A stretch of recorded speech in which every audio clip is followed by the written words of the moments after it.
Well, we are answering questions about Challenge a Cycle Tour across America for at-risk kids. For those of you who followed along, these are some of the questions that you have asked about the trip.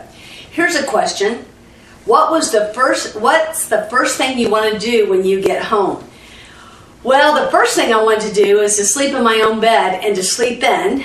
The second thing I wanted to do was to go back on my bike on a training ride to see how it felt after 3,284 miles. And so I did both of those things. I was able to sleep in. It was a little hard at first to even get sleep because my adrenaline was so much a part of my blood, I think. But when I went on my bike and redid a training ride that used to be challenging to me, and to go on that thing and it not to be challenging, that was so encouraging. So that was the first thing I wanted to do, is how far have I come physically, emotionally, and mentally to do a ride that was hard. And I found that it wasn't difficult, it was enjoyable, and that was kind of a neat thing.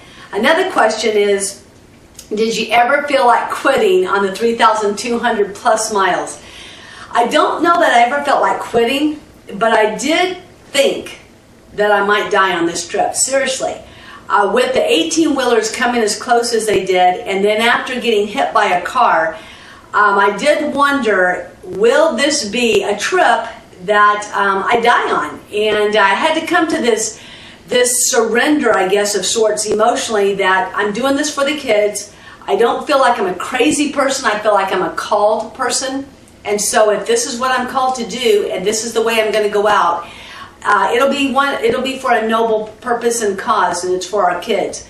So I never did feel like quitting. I enjoyed it. If you can imagine that something so hard and so long as far as endurance, it was enjoyable. I had fun. I love meeting people. I like exercising. I had a tremendous amount of support on the road.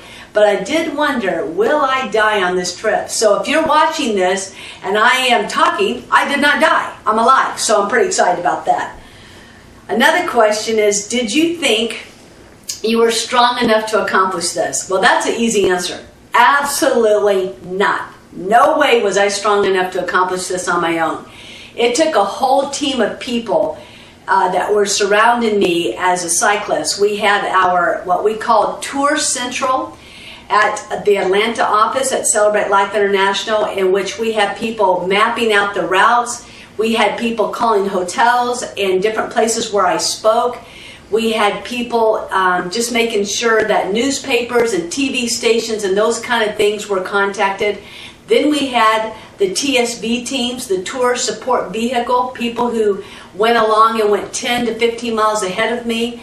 So I knew there's no way I can do this on my own.